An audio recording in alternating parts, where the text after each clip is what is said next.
It's hard for me to say and start the video like this, but I'm gonna need like $20,000 or $30,000 for this project to get finished. Dropping the engine out of the $38,500 McLaren today. Let me just tell you ahead of time. You ever heard of catastrophic failure? It wasn't quite there, but it was pretty dang close. We've been battling with a mysterious low oil pressure issue on this project on and off for a while now. I was pretty sure that it was just a faulty oil pressure sensor, and by the time I figured out last video this car's low oil pressure warning wasn't just a hilarious prank, it may have already been too late. So I'm headed over to Ryan's right now. We're gonna see how bad it actually is. Well, this is something that has to happen, so no reason to put it off any longer. Now starts a tale of a long and very expensive journey on what used to be a budget project. Oh man, by the time we get the engine and transmission and everything out, literally I would have gone over the entire car. Any like mechanical system on this, we'll know back and forth. That's really cool. It is kind of cool, which is why I'm not like hating that we have to do this. I think it's an interesting thing that we kind of get to do. Believe it or not, I'm actually excited about pulling the engine out of a McLaren. We started this project off with some good vibes and some high hopes, and we are both looking forward to the learning experience of it. Ryan, because this is his first McLaren he's dropped the engine out of, and me because this will be my car in the end, and I think it's really cool knowing this car inside and out as the one who will be driving it. Plus, I'm learning a lot about engines. I'm pretty surprised on how straightforward this actually is. That's awesome. I've had much more complicated cars that I've had to take apart. Maybe that's why it's an engine out all the time when you take it to McLaren. Right. They just do it probably a couple hours, they're in and out. And I'm sure the guys that do this every day could have this done before lunchtime if they started at like 7 in the morning, you know? And I'll note here really quick once again that Ryan being willing to jump on this project on such short notice is a huge blessing to all of us. I get the car up and running much quicker this way, you guys get content faster, and Ryan seems to be genuinely excited and enjoying the process. You guys can see basically the entire structure of how the engine sits, the suspension setup and everything. Very cool, and we're about to do it right now. So the nerves are definitely high. We'll see what we find. We've got all the cooling lines disconnected, the whole wire harness disconnected, electrical connections disconnected for the starter, and we should be able to just drop it out real slow. Catalytic converters are disconnected. But yeah, pretty straightforward, and we're not far away from getting this motor out at all, so.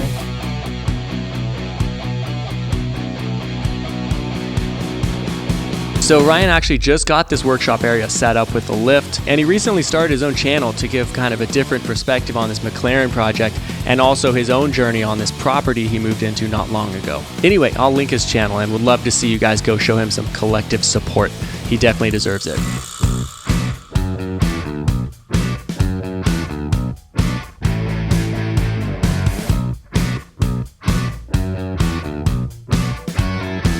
So the time has come to start dropping this engine.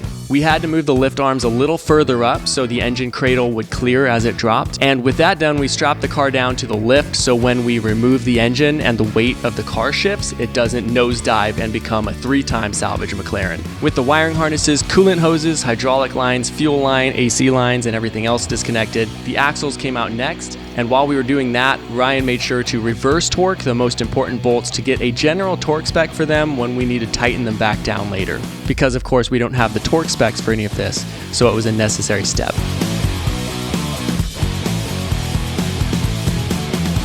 So I started doing what I could to help Ryan, but since he's the one with experience in engine replacements, I also wanted to give him the space he needed to do the job his way. Having to drop an engine is a first for me, so this is really cool. So we carried on the rest of the day unbolting and unplugging things and setting up equipment to make it easier.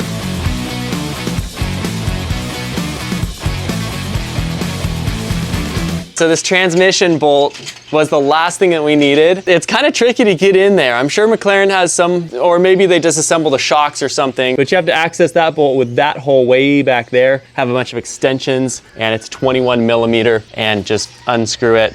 And then there's a nut holding it on here too that you have to hold at the same time. And then you have to poke from this end and push the bolt back through. And we just got it with the car antenna of all things. These hydraulic tables made this job so much easier. Luckily, the 1,000-pound lift I ordered from Amazon got here just in time to set the engine on. The actual dropping of the engine took a lot longer than expected since it was our first time doing it, and we wanted to be 100% sure we weren't going to break anything, tear a fuel line, tear wires, or anything of that nature during this process. So because of that, the hours flew by and I had to head home, and since the engine mounts were already disconnected, he had to finish the job that night no matter what without my help. Today's video sponsor is me. I'm gonna sponsor my own video if that's okay. If you guys feel like I've provided $20 worth of free content, I would be more than grateful if you guys just jump over to theinja.com. You probably don't even know I have a website because I don't like plugging myself at all. My heart has always just been for free content and just bringing you guys along on the journey. But if you guys could jump over to theinja.com, if you guys all purchased one thing, that would change the whole trajectory of this project. I have some old inventory of these air pumps that I'm gonna just let go at cost. They've been sitting in my house basically for 7 months or something. I sell one here and there, but I think I'm just gonna let these fly off the shelves at cost. So I get these for $25 per unit, plus then I have to ship it out to you. So like $32, $33, I'll let those go. And then I sell some screwdriver kits as well. Comes with everything you need to, you know, unscrew things. I get these for like $10 plus shipping. So probably right around $20 or something, I'll let these go. But yeah, anyway, I'm definitely not in this for the money. I mean, I think our connection here is way more valuable than 20 bucks I make per unit. So just know that I really appreciate you guys. If you do want to purchase something, that would be an incredible help in this time. Anyway, let's get back to the video.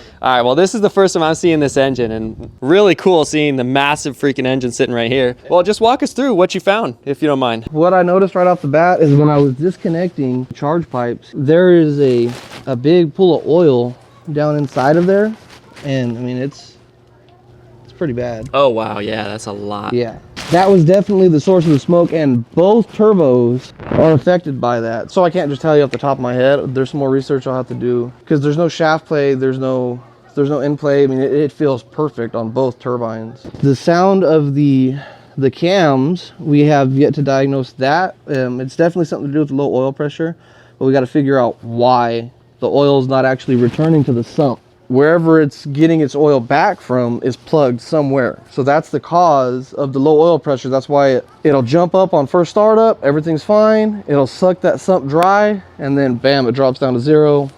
So all we got to do really is find why it's not refilling the oil sump. Once we find that, pretty much 95% of the mystery is solved. Another thing that I did find that was worth noting, this vacuum pod, I believe there's a diaphragm of some kind in here.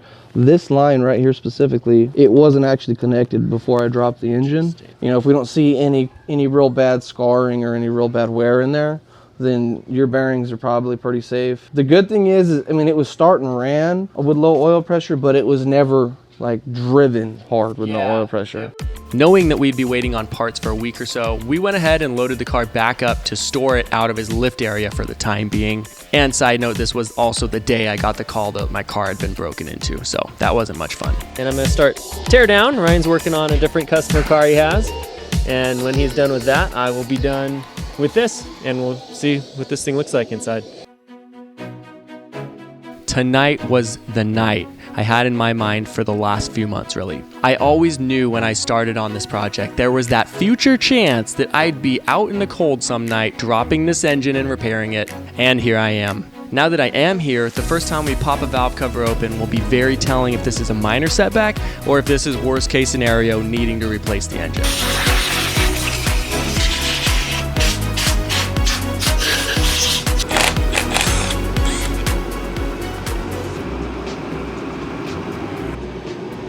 Moment of truth. Okay.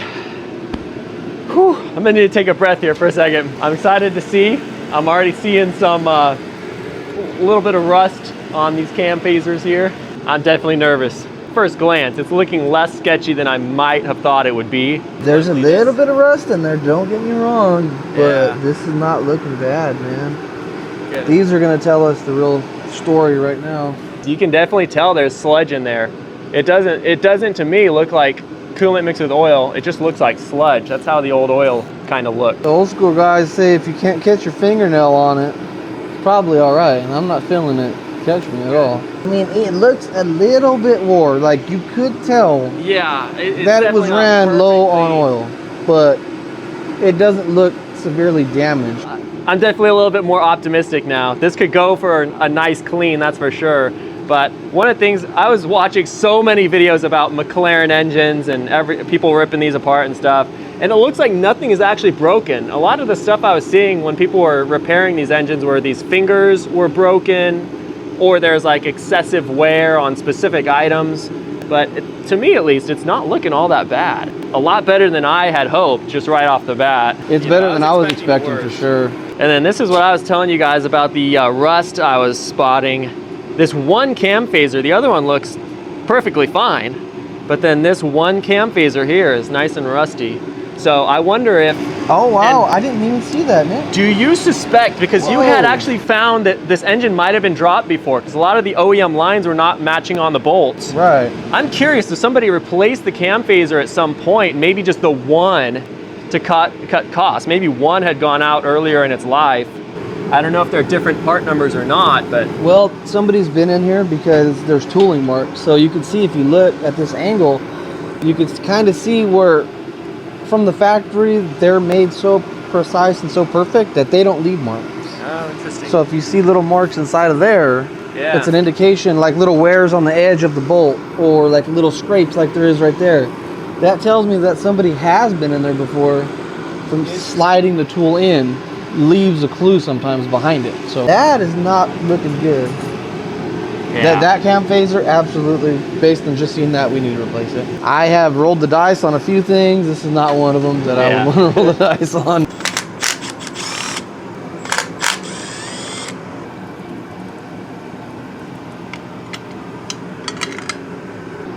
There was water inside of this engine for a prolonged amount of time. You can see the rust, a little bit of rust on the edges.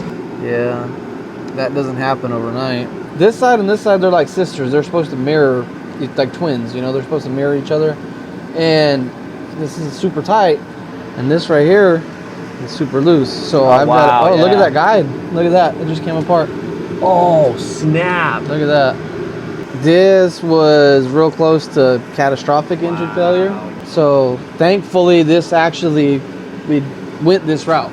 That's not good. That's not good at all. I mean, the first time you hit 4,000 RPM, snap. That's it, done. All the valves contacting all the pistons, motor's gone. So yeah, you're definitely gonna need a whole new timing set, phasers, all that. Yay! Only $8,000 more.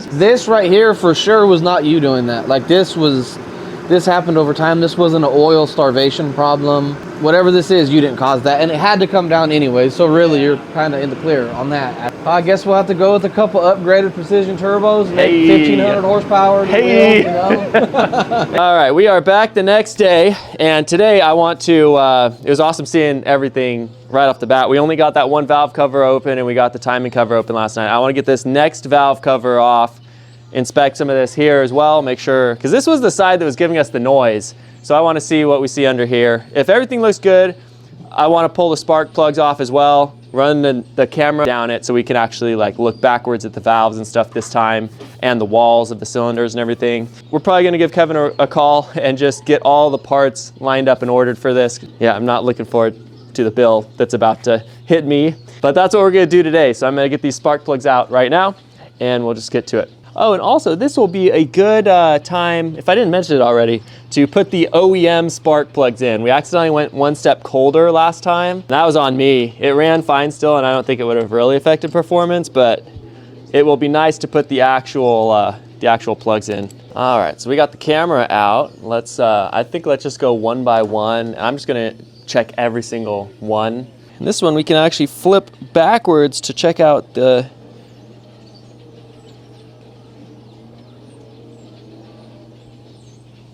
Okay, I am not really liking what I'm seeing here.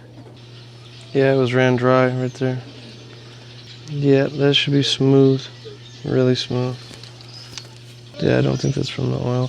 Let's look down the rest of them, but yeah, that's gonna have to come apart. All right. Yeah, that's gonna have to come apart. That's disappointing. Yeah.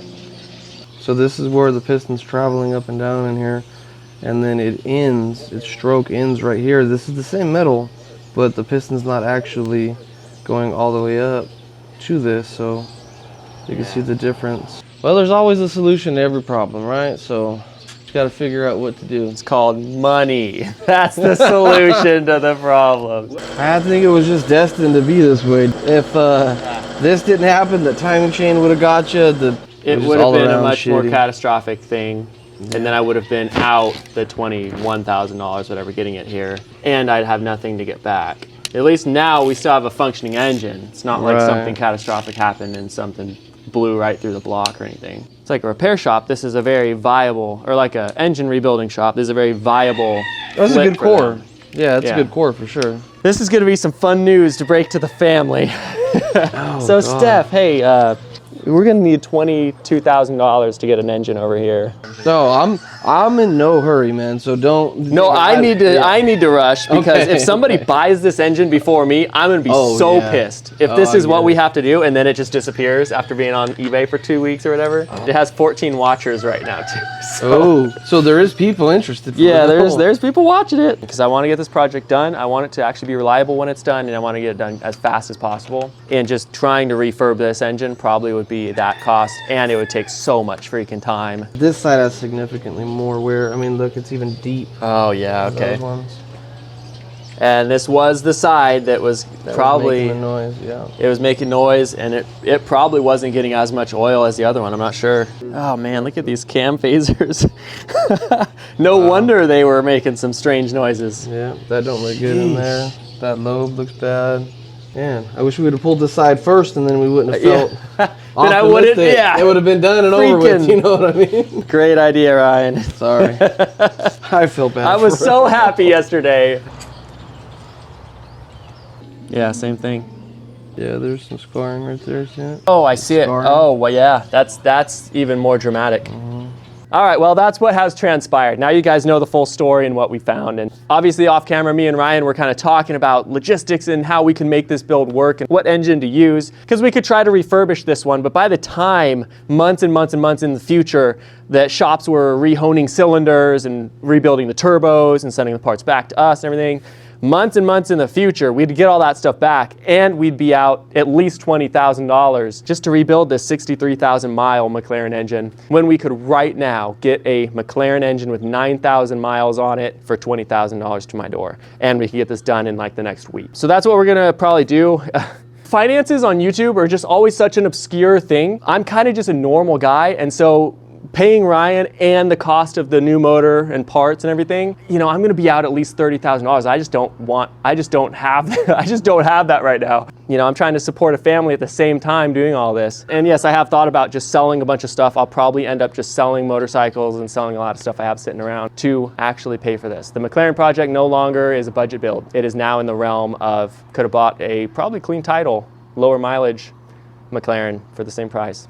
Well, anyway, the verdict is in, unfortunately not in my favor. Now we just have to make it work somehow, and somehow make it work quickly. Well, that's it. Obviously, my inexperience in engines caused a lot more damage to it, but I definitely feel better knowing that it would have had to come out anyway. Either there would have been a catastrophic failure soon after we repaired it, or we would have had to drop the engine out no matter what, and it would have been a big repair bill either way. So I'm just taking this whole thing as a big learning experience, and we're moving on, and we're just gonna make this thing work. So tonight I have to make a fast move. I have my sights set on a lower mileage, pretty fairly priced, complete engine off of eBay. It's currently listed at $25,000, $26,000. Hopefully I can submit an offer and get it for less than that. It's been on eBay for a couple weeks, so hopefully they're open to reasonable offers, plus $450 shipping plus taxes.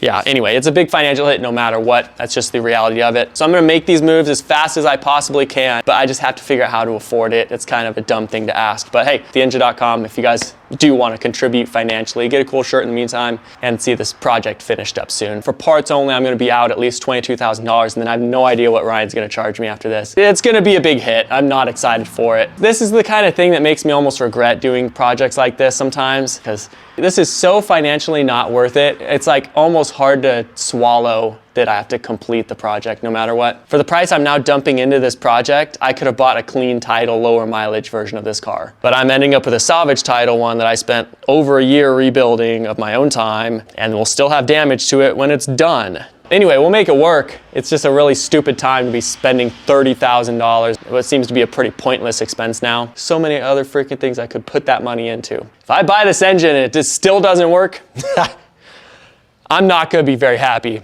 Let's get this freaking motor, guys. Let's do it.